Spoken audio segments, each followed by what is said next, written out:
العالمین نے دوسرے پارے کے آغاز کے اندر فرمایا کہ تحویل قبلہ کا مسئلہ بیان ہوا۔ حدیث پاک دلیل کے طور پر ملاحظہ فرمایا، حضرت براء بن عازب رضی اللہ تعالیٰ عنہ بیان فرماتے ہیں کہ رسول اللہ صلی اللہ علیہ وسلم ہجرت کر کے جب مدینہ منورہ میں تشریف لائے تو 16-17 ماہ تک بیت المقدس کی طرف منہ کر کے نماز پڑھتے رہے۔ سے بخاری کے اندر یہ حدیث پاک آتی ہے، جب بیت المقدس سے منہ ہٹا کے بیت اللہ کی طرف منہ کیا صحابہ نے تو یہودیوں نے، منافقین نے، مشرکین، تینوں گروہوں نے مسلمانوں پر اعتراض کر دیا کہ مسلمانوں کیا بیت المقدس خراب تھا؟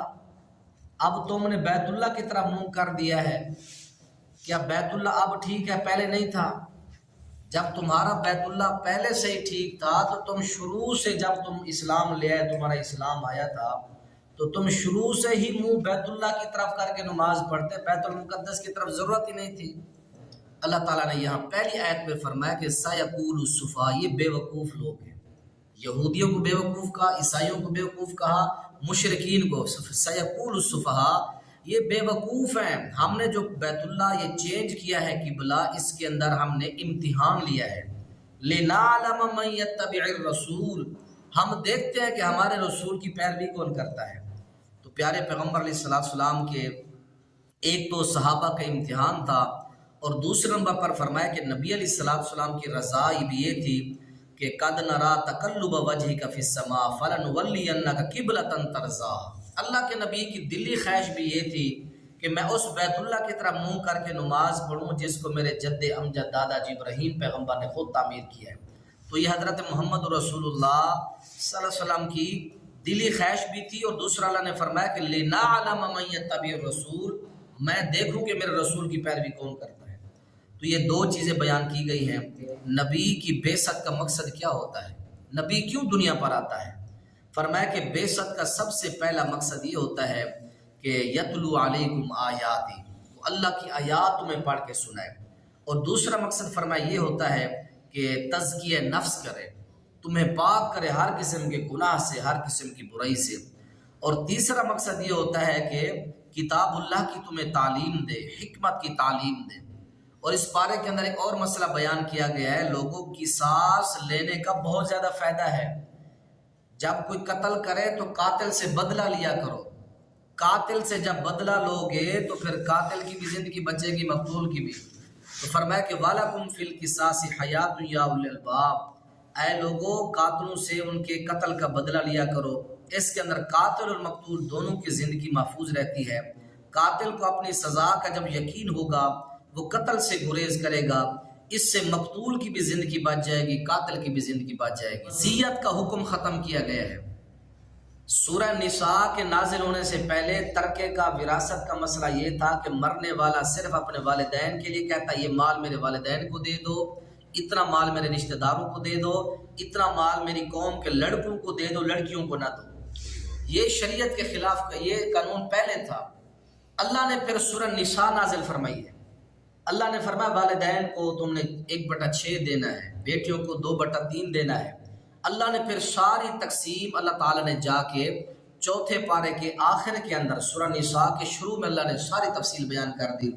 فرمایا کہ اب والد صاحب جو ہے، گھر کا جو بڑا ہے، اس کا بیٹا حقدار ہے، بیٹی حقدار ہے، ان کی وفات کے بعد وہ اپنا حصہ لے لیں گے۔ اب وصیت کی ضرورت نہیں ہے، وصیت اب وارثوں کے لیے نہیں ہے۔ ہاں وہ وصیت کریں گے تو غیر وارثوں کے ساتھ کریں گے، کسی غریب کے لیے، فقیر کے لیے۔ اور اس کے بعد یہ مسئلہ بیان ہوا کہ لوگوں روزے کی فرضیت، روزہ اسلام کے بنیادی ارکان میں سے ایک اہم رکن ہے، اور تمام شرائع سابقہ کے اندر یہ مشروع رہا ہے۔ جتنی قومیں پیچھے گزری ہیں سب کے اندر روزہ رکھا جاتا تھا، صرف ہمارے اوپر روزہ فرض نہیں ہے۔ روزے کی تعریف کیا ہے؟ صبح صادق سے لے کر غروب آفتاب تک کھانے پینے، فضول لغویات سے، جماع سے، ہر قسم کے برے فعل سے بچ جانا، یہ روزہ کہلاتا ہے۔ روزہ کب شروع ہوتا ہے؟ اب صبح صادق سے شروع ہوا ہے، اب کہاں تک اس کو لے جانا ہے؟ ثم اتموا الصیام الی اللیل، رات تک۔ رات کب ہوتی ہے؟ جیسے سورج غروب ہوگا آگے رات شروع ہو جاتی ہے۔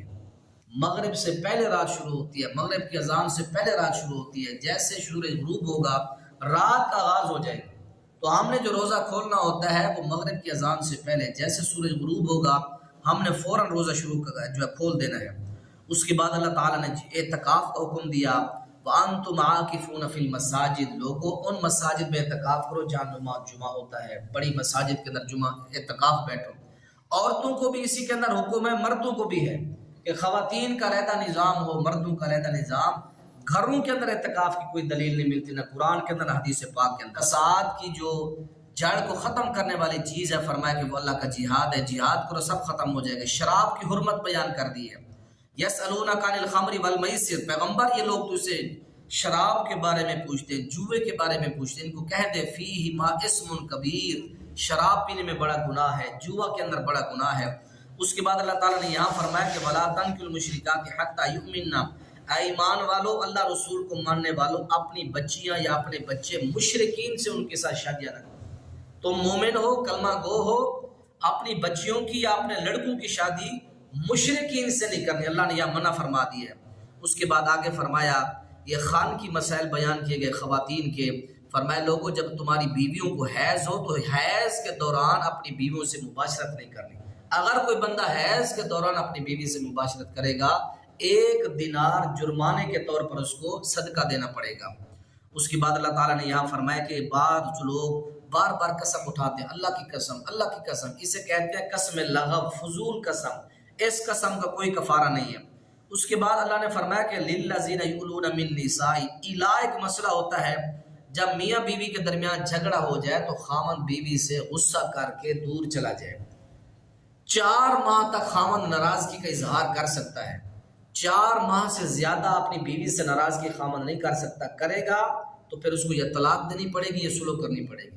اللہ کے نبی علیہ السلام نے اپنی بیویوں سے الا کیا تھا 1 ماہ کا، تو 4 ماہ اس کی لیمٹ ہے۔ اگر بیوی سے ناراضگی رکھنی بھی ہے 4 ماہ رکھو، اگر اس کے بعد تم رکھنا چاہتے ہو تو یا سلو کرو یا طلاق دے۔ اللہ نے یہاں آیت نمبر 228 کے اندر فرمایا کہ مطلقہ عورت کی عدت، جس عورت کو طلاق ہو جائے، طلاق دینے کے اندر شریعت نے 4 چیزیں بیان کی ہیں۔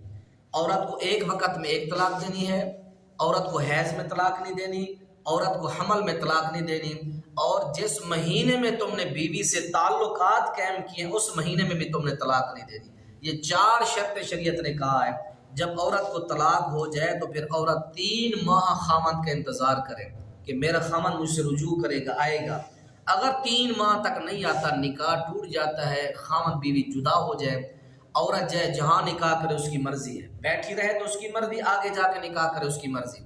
اسلام کے اندر 2 طلاقیں ہیں، الطلاق مرتان، لوگوں رجوع والی 2 طلاقیں ہیں۔ ایک طلاق دی ہے 90 دن کے اندر اندر رجوع کر لو، اللہ نہ کرے پھر زندگی میں مسئلہ بنتا ہے 90 دن کے اندر پھر رجوع کر لو۔ یہ 2 چانس ہیں، جب تیسری مرتبہ طلاق دو گے نہ تم رجوع کر سکتے ہو اس عورت سے، نہ اس عورت کے ساتھ دوبارہ نکاح کر سکتے ہو۔ جب تک آگے جا کے نکاح نہیں کرتی، وہ اس کا خامد اس کو طلاق دے دے یا اس کا خامد فوت ہو جائے، یہ پھر لوٹ کے اپنے پچھلے خامد کے پاس بھی آ سکتی ہے۔ اور فرمایا کہ لوگوں حلالہ جو ہے، لعن اللہ المحلل والمحلل، حلالہ کرنے والے حلالہ کروانے والے دونوں کے اوپر اللہ اس کے رسول کی لعنت ہے، سنن نبی داؤد کے اندر حدیث پاک ہے۔ اس کے بعد بیان فرمایا کہ اگر 90 دن گزر جاتے ہیں خامد رجوع نہیں کرتا، نکاح ٹوٹ گئے میاں بیوی کے، اللہ کہتے ہیں اگر پھر بھی تمہیں احساس ہو جائے میاں بیوی کو، پھر بھی میں تمہیں مہلت دیتا ہوں۔